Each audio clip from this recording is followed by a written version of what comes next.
Shore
উপস্থিত মুসলিম কেরাম, মুরব্বিনে আজম, যুবক ভাই বন্ধুরা, আমার ইমানি সালামটুকু গ্রহণ করুন। আসসালামু আলাইকুম ওয়া রাহমাতুল্লাহ।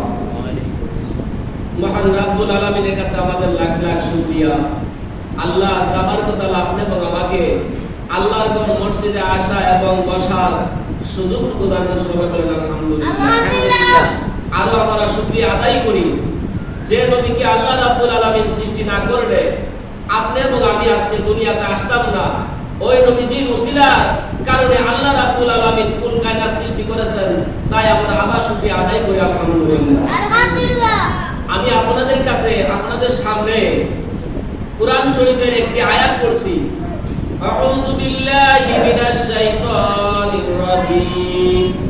আলা ইন্না আউলিয়া আল্লাহি লা খাউফুন ওয়া লা হুম ইয়াহজানুন। আমার আল্লাহ তাবারক ওয়া তাআলা বলেন, আলা নিশ্চয় ইন্না আলা ইন্না আউলিয়া আল্লাহি, আল্লাহর ওলিদের কোনো ভয় নাই, ভীতিও নাই, তাদের কোনো চিন্তাও নাই। লা খাউফুন ওয়ালা হুম ইয়াহজানুন, তাদের কোনো চিন্তাও নাই, তাদের কোনো ভাবনাও নাই।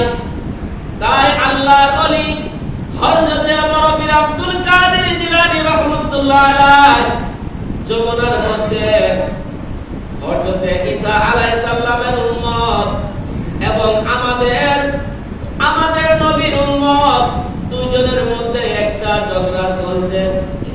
বললেন, তোমার নবী, আমার নবী ঈসা আলাইহিস সালাম মরা মানুষকে জিন্দা করতে পারতেন, আর হযরত মুহাম্মদ মুস্তাফা আহমদ মুস্তাফা সাল্লাল্লাহু আলাইহি ওয়াসাল্লামের উম্মত বলতেছে যে তুমি তোমার নবী জিন্দা মানুষ মরা মানুষকে জিন্দা করতে পারে না। হযরতে বরফির আব্দুল কাদের জিলানী রাহমাতুল্লাহ আলাইহি মসজিদের মধ্যে ওয়াজ করেন। আল্লাহর ওলি দেখতে পাইলেন আমাদের নবীর উম্মত এবং ঈসা নবীর উম্মতের মধ্যে তর্ক চলছে। ঈসা নবীর উম্মতে বলতেছে, তোমার নবী মরা মানুষ জিন্দা করতে পারে নাই, আমার নবী মরা মানুষ জিন্দা করতে পারেন। হযরতে বরফির আব্দুল কাদের জিলানী রাহমাতুল্লাহ আলাইহি মসজিদের মধ্যে সবাইকে বলতেছেন, হে মুসল্লিগণ, আমি অমুক শহরের মধ্যে দুইজনে তর্ক চলছে, আমি তার সমাধান দিয়ে আসি। কিছু তো সংখ্যক লোকে বলতেছে, হুজুর নামাজের টাইম হয়ে গেছে, নামাজের সময় হয়ে গেছে, আপনি নামাজ পড়ান। বরফির আব্দুল কাদের জিলানী রাহমাতুল্লাহ আলাইহি বলেন, এখন যে টাইম আছে ওই টাইমে আমি আয়া নামাজ পড়াইবো। বরফির আব্দুল কাদের জিলানী রাহমাতুল্লাহ আলাইহি চলে গেলেন শহরের মধ্যে চলে গেলেন। চলে গিয়া বললেন, মানুষে গ্রাম করে চতুর্দিকে দাঁড়ায় রয়েছেন, একজনে আরেকজনকে বলতেছেন, আমার নবী মরা মানুষ চিন্তা করতে পারতেন, তোমার নবী পারতেন না। বরফির আব্দুল কাদের জিলানী রাহমাতুল্লাহ আলাইহি বলেন, আমার নবী লাগবে না, আমার নবী গোলামের গোলাম, গোলামের গোলাম, গোলামের গোলাম, গোলামের গোলাম। আমি হইলাম আব্দুল কাদের জিলানী রাহমাতুল্লাহ আলাইহি। বলেন না সুবহানাল্লাহ। বরফির আব্দুল কাদের জিলানী রাহমাতুল্লাহ আলাইহি বলেন, আমি ওই নবীর উম্মত, আমার নবী লাগবে না, আমার নবী লাগবে না। আমার নবীর উম্মত হইয়া শুধু আমি উম্মত নয়, আমি গোলামের গোলাম, গোলামের গোলাম, গোলামের গোলাম। আমি আব্দুল কাদের জিলানী রাহমাতুল্লাহ আলাইহি মরা মানুষকে আমি জিন্দা করতে পারবো। তোমার নবী মরা মানুষকে জিন্দা করত, কুম বিজনিল্লাহ বলে জিন্দা করত। বললেন, তাহলে তুমি যদি চিন্তা করে দেখাইতে পারো তাহলে দেখাও। বরফির আব্দুল কাদের জিলানী রাহমাতুল্লাহ আলাইহি বললেন, আসো আমরা কবরের কাছে যাই। হযরত ঈসা আলাইহিস সালামের উম্মতে বলেন, আমার নবী জিন্দা মরা মানুষকে জিন্দা করছে, আর ওই ব্যক্তি হযরত মুহাম্মদ মুস্তাফা সাল্লাল্লাহু আলাইহি সাল্লামের উম্মত হইয়া উনা নাকি মরা মানুষ জিন্দা করতে পারবো। উনা বলছেন, তাহলে আজকে আমরা দেখি ঈসা নবীর উম্মতকে নিয়ে এবং আরো কিছু মানুষ নিয়ে বরফির আব্দুল কাদের জিলানী জিলানী রাহমাতুল্লাহ আলাইহি কবরের মধ্যে গেলেন। কবরের মধ্যে যাওয়ার পরে ঈসা আলাইহিস সালামের উম্মত বলেন, এই যে কবরের মধ্যে ওনার দীর্ঘদিন যাবত হয়ে গেল, দীর্ঘ কয়েকটি বছর হয়ে গেল, আজকে দেখব কেমন ভাবে মরা মানুষ জিন্দা করায়। তখন মনে করেন যেমন 20 বছর 25 বছরের একটা লাশের কবরের কাছে দিছে। তখন বললেন, তোমার নবী ঈসা আলাইহিস সালাম বলতেন, কুম বিজনিল্লাহ, তুমি আল্লাহর নামে লাশ উঠে যাও, তুমি আল্লাহর নামে লাশ উঠে যাও।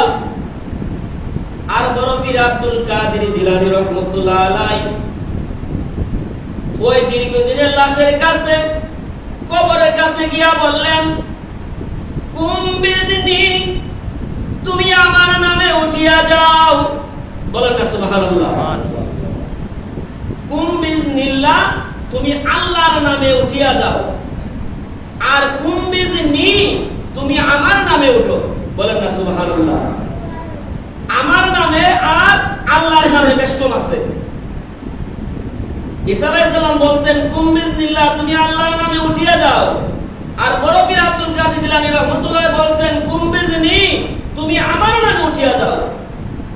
যখন বড় পীর আব্দুল কাদের জিলানী রাহমাতুল্লাহ আলাইহি ওই কবরের পাশে গেলেন, যায় যখন কুম বিজনি বললেন, ওই মুর্দার কবর থেকে উঠে বললেন, আসসালামু আলাইকুম ওয়া রাহমাতুল্লাহ। ওগো বড় পীর আব্দুল কাদের জিলানী রাহমাতুল্লাহ আলাইহি যখন এইভাবে সালাম দিলেন, সালাম দেওয়ার পরে বললেন, তুমি কতদিন যাবত, মনে করেন দীর্ঘ প্রায় 20 বছর বা 25 বছর যাবত এই কথা বলার পরে তখন মানুষ অবাক হয়ে গেলেন। শুধু তাই নয়, বড় পীর আব্দুল কাদের জিলানী রাহমাতুল্লাহ আলাইহি আব্বা আবু সালেহ জঙ্গি মুসা রাহমাতুল্লাহ আলাইহি, এই যে বড় পীর আব্দুল কাদের জিলানী রাহমাতুল্লাহ আলাইহিকে এই যে শক্তিটা কে দিছে? আল্লাহ। এই পাওয়ার কে দিছে? আল্লাহ। নিজের বলে ওনা বল দেখান নাই, আল্লাহর বলে ওনা বল দেখাইছেন, শক্তি দেখাইছেন। আল্লাহ রাব্বুল আলামিন বড় পীর আব্দুল কাদের জিলানী রাহমাতুল্লাহ আলাইহিকে এমন শক্তি দিয়েছেন, সাহস দিয়েছেন, এমন পাওয়ার দিয়েছেন, ওনার আমলিয়াতের কারণে, আল্লাহ নৈকট্য হাসিল করার কারণে মরা মানুষকে জিন্দা বানাইতে পারছে।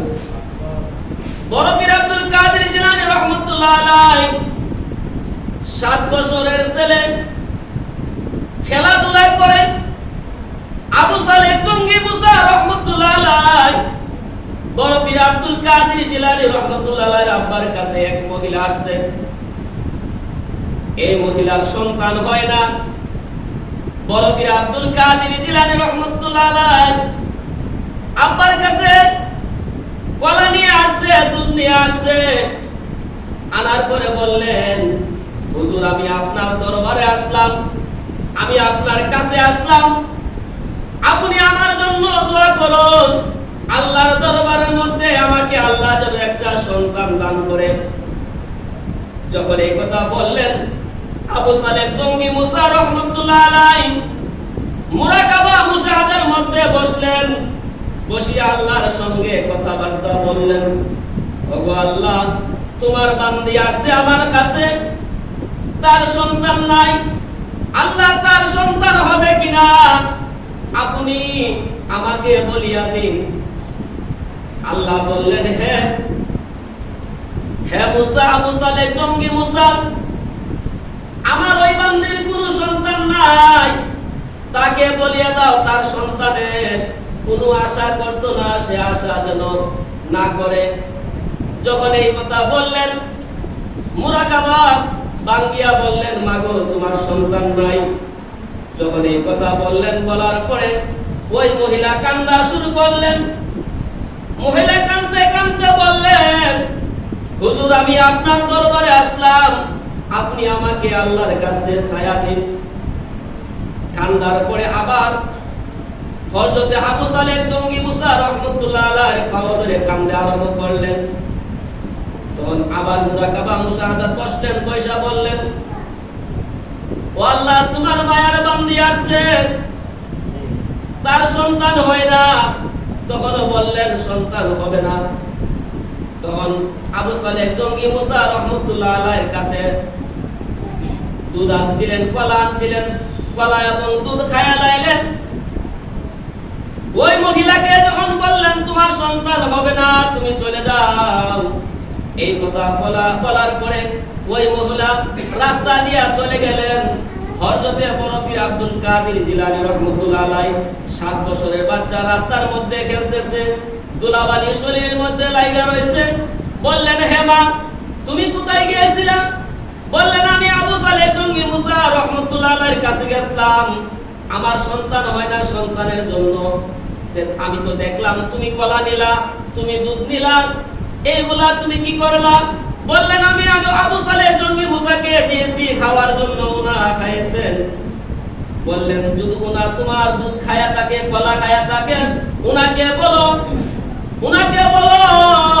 তোমাকে সন্তান দেওয়ার জন্য। আবার মহিলা বরফির আব্দুল কাদের জিলানী রাহমাতুল্লাহ আলাইহির কথা শুনে আবার বাবার কাছে গেলেন। বললেন, আপনি আমাকে দুধ এবং কলা আমাকে দিয়ে দেন, আপনি যখন খাইছেন আমার সন্তান দিতে পারলেন না, তাহলে আপনি আমাকে দিয়ে দেন। বললেন, যখন বক্ষণ করলাম, খায়া লাইলাম, তখন আবার দেই কেমন ভাবে। এই কথা যখন বললেন, তোমাকে কে বলছে এই কথা? বললেন, শুধু একটি ছেলে রাস্তার মধ্যে খেলতেছে, ওই ছেলেটাকে আমাকে এই কথা বলেছে। বললেন, তুমি ওই ছেলেটাকে আমার কাছে নিয়ে আসো। বরফির আব্দুল কাদের জিলানী রাহমাতুল্লাহ আলাইহিকে ওই মহিলা নিয়ে গেলেন বাবার কাছে, আবু সালেহ জঙ্গি মুসার কাছে। যাওয়ার পরে বললেন, হে আব্দুল কাদের জিলানী তুমি কি বললা? বললাম, বাবা সত্য বললাম, আপনার কাছে কলা এবং দুধ আনছে, আপনি দুধ কলা খাইলেন, আপনি সন্তান দিতে পারলেন না, আপনার কেমন ভাবে হইল? তখন বরফির আব্দুল কাদের জিলানী রাহমাতুল্লাহ আলাইহিকে আবু সালেহ জঙ্গি মুসা রাহমাতুল্লাহ আলাইহি তাকবীর মারলেন। বলেন না সুবহানাল্লাহ। তাকবীর মারার পরে বললেন, বাবা তুমি যদি আর আমাকে একটা তাকবীর দাও, তাহলে বাগদাদ শহরে যত মহিলা আছে সম্পূর্ণ পুরুষ বানায় দেলাইমু। বলেন না সুবহানাল্লাহ। তখন ওই আল্লাহ বান্দির বরফির আব্দুল কাদের জিলানী রাহমাতুল্লাহ আলাইহি বললেন, মা আমি আব্দুল কাদের জিলানী বললাম তোমার সন্তান হবে, তুমি বাড়িতে চলে যাও। উনার কথা অনুযায়ী চলে গেলেন। আল্লাহ রাব্বুল আলামিন বরফির আব্দুল কাদের জিলানী রাহমাতুল্লাহ আলাইহি উসিলা আল্লাহ উনাকে সন্তান দান করলেন। আল্লাহ রাব্বুল আলামিন আপনাকে আমাকে আল্লাহর হুকুম অনুযায়ী, নবীজির হাদিস অনুযায়ী আমাদেরকে আমল করা তৌফিক দান। সবাই বলেন আমিন। আল্লাহুম্মা আমিন। রাব্বানা যালামনা আনফুসানা ওয়া ইল্লাম তাগফির লানা ওয়া তারহামনা লানাকুনান্না মিনাল খাসিরিন। ওগো দয়াময় আল্লাহ, ওগো রহমান রহিম, দয়াল প্রভু আল্লাহ, যা কিছু আলোচনা করা হয়েছে তা অনুযায়ী আমাদেরকে আমল করার তৌফিক দাও। আল্লাহ তোমার ওলিদের উসিলা আমাদের দোয়া তুমি কবুল করো, মঞ্জুর করো। আল্লাহ রাব্বুল আলামিন, আল্লাহ পাকিস্তানের মুসলমান এবং ভারতের মুসলমানদের জন্য তুমি জিম্মাদার হয়ে যাও। আল্লাহ ফিলিস্তিনের মুসলমানদের জন্য তুমি জিম্মাদার হয়ে যাও। আল্লাহ রাব্বুল আলামিন তোমার গায়বী আমদাদ থেকে তুমি সাহায্য দান করে দাও। আল্লাহ আমাদের বেফানা মুর্দিগানকে তুমি maaf করে দাও। আল্লাহ কবরকে তুমি জান্নাতুল ফেরদাউস নসিব দান করে দাও। আখিরাতে কালিমা তাইয়্যিবা লা ইলাহা ইল্লাল্লাহু মুহাম্মাদুর